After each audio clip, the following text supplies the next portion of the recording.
मैं भी फूलों में था, वो भी फूलों में थी। फ़र्क सिर्फ इतना था कि वो डोली में थी और मैं जनाजे में था। महफिल वहाँ भी थी, लोग यहाँ भी थे। रोना वहाँ भी था, रोना यहाँ भी था। सहेलियाँ उसकी भी थीं, आए दोस्त मेरे भी थे।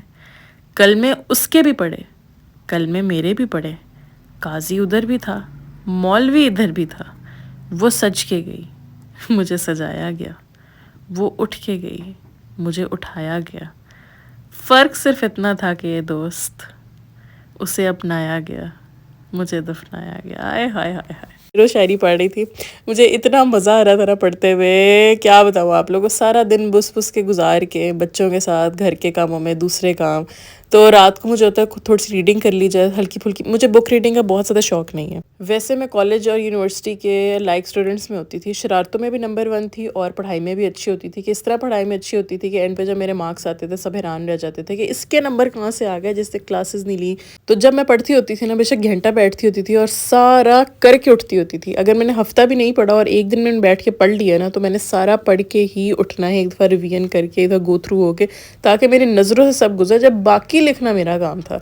ईमान स्कूल से आ गई, उसको मैंने स्कूल का होमवर्क भी सारा करवा दिया, कारसा भी पढ़ा के चले गए, कारसा का भी रिवाइज़ करवा दिया। अवैस फैक्ट्री से आगे थोड़ी देर रेस्ट करता होता है, फिर मैं भी थोड़ी देर सो गई। और जब मैं सो के उठती हूँ ना, मैं अलग ही दुनिया में होती हूँ। आप लोग मेरी देख सकते हैं किस तरह मैं बेजान हुई हूँ। मैंने फिर कपड़े चेंज किए, उठ के थोड़ा सा फ्रेश हुई, मुँह हाथ वगैरह धोया, नमाज़ पढ़ी, थोड़ा बहुत जो खिलारा डल गया था दोबारा साफ़ किया, सफाई हो चुकी थी, डस्टिंग वगैरह सब कुछ कर चुकी थी हेल्पर्स।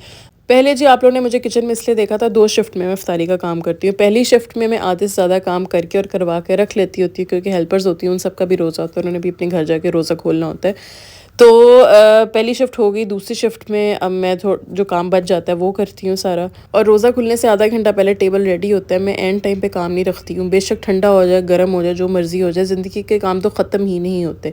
आखिरी वक्त में मैं दाइम को और ईमान को अपने पास बैठाती हूँ। दाइम तो मेरी गोद में बैठता है, दाइम ईमान को बताती है दुआ पढ़ो, पीछे पीछे मेरे दुआ पढ़ती है, खुद दुआ मांगती हूँ। ज़िंदगी के काम तो मैं कहती हूँ ख़त्म ही नहीं होते, बंदा मुक जाता है, काम नहीं मुकते।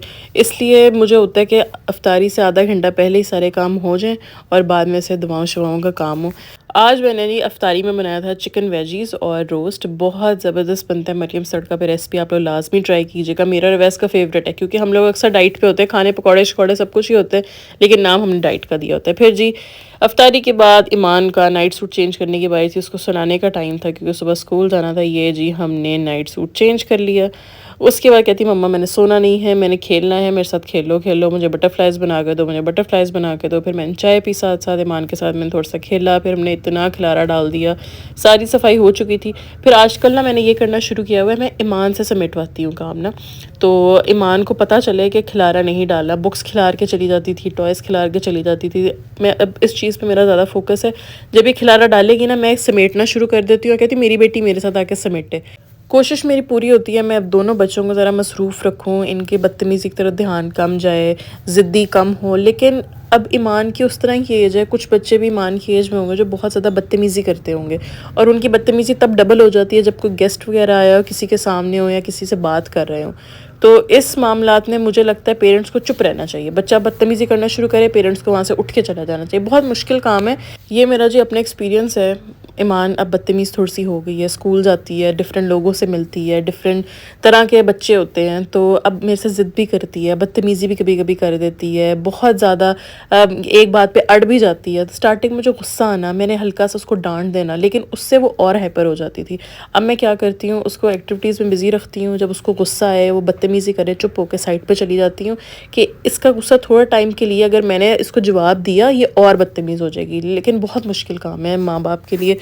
बस मैं तो यही दुआ कहूँगी, अल्लाह मुझे और सब माँ बाप को हिम्मत दे इस तरह के रंगड़ बच्चे संभालने की। कुछ बच्चे बहुत ही रंगड़ होते हैं, कुछ बच्चे बहुत ही बीबे होते हैं, मतलब सब बच्चों की ना डिफरेंट सिचुएशन होती है।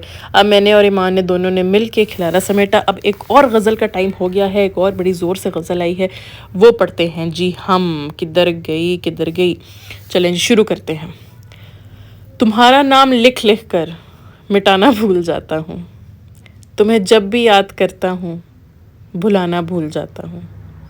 बहुत सी ऐसी बातें हैं जो मेरे दिल में रहती हैं, मगर जब तुमसे मिलता हूँ सुनाना भूल जाता हूँ। हाय, मैं हर शाम कहता हूँ कि तुमको भूल जाऊँगा, मगर जब सुबह होती है भुलाना भूल जाता हूँ। वाह वाह वाह वाह वाह, क्या बात है जी। किस किस को शेरो शायरी का शौक़ है। मुझे याद है जब हम कॉलेज डेज़ में होते थे, कॉलेज में 10th क्लास में होते, तब शेरो शायरी का इतना बड़ा बैलून आया था डायरीज़ लिखने का। और तब तब मुझे याद है ट्रेंड चला था उर्दू को इंग्लिश में लिखने का, जिस तरह हम मैसेज राइटिंग में करते ना, तब वो इतना ट्रेंड था, इतना ट्रेंड था।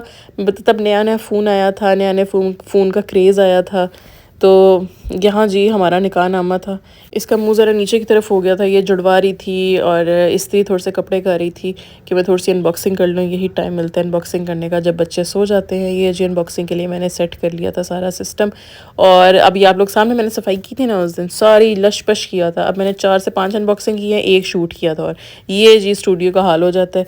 अब रात का टाइम हो गया था, सब सो गए थे, तकरीबन रात 1 बजे का टाइम था। मैं ट्रेडमिल करके हटी थी। दाइम भी सो गया था। दाइम 2-3 दफ़ा उठता है रात को। दाइम उठा था, उसको पानी शानी पिलाया, नेपी वगैरह चेंज की।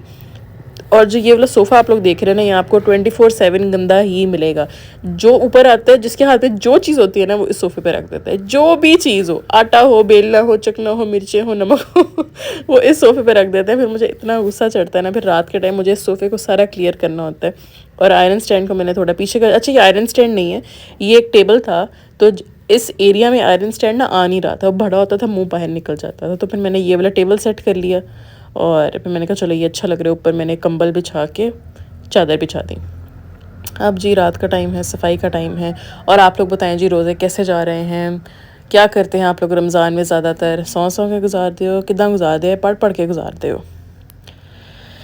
हाय हाय। और अफ्तारी के बाद जो हालत होती है, नीम मुर्दा हालत नहीं होती कि बंदा जहाँ पे है, बंदा मुंह खोल के वहीं बैठा देखता रहे। 2 घंटे बाद ज़रा होश आती है, ठिकाने आते हैं, हम दुनिया के अंदर ही हैं। चलें जी, आज की वीडियो आखिरी शेर में हम लोग एंड करते हैं। ज़रा गौर से सुनिएगा। इसका जी टॉपिक है मोहब्बत।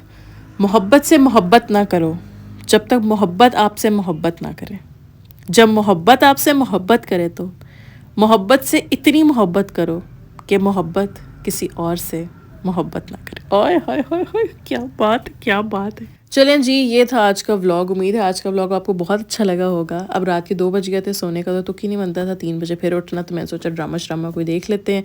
अब मैंने ये जी यहाँ से सफाई कर ली। देखे साफ़ सुथरा अच्छा लग रहा है ना, एकदम गंद पड़ा हुआ है सारा दिन। अब ये नहीं कह सकते गंद ना डालो, गंद डल जाता है, मैं खुद डाल देती हूँ यार, लेकिन फिर सफाई भी हो जाती है, गंद डल भी जाता है, यही ज़िंदगी है। तो इसलिए सफाई को भी कभी जहन पे सवार नहीं करना चाहिए। सफाई सफाई सफाई, मैं 7-7 दिन सफाई नहीं करती, लेकिन जब करती हूँ ओए होए होए होए होए होए, मैं कोना खुदरा भी साफ़ कर लेती हूँ। मतलब कि मेरे ना फेजेस आते होते हैं, तो लेकिन इतनी सफाई रखती हूँ कि मुझे मेरी आंखों को अच्छा लगे। कोई आ भी जाए तो थोड़ी बहुत सफाई हो। जो डीप क्लीनिंग होती है वो तो फिर 15 दिन बाद या 10 दिन बाद होती है मेरे पोर्शन की। चलिए जी, अपना बहुत ज़्यादा ख्याल रखिएगा। आऊँगी मैं अगली वीडियो के साथ, तब तक के लिए जी रब रखा।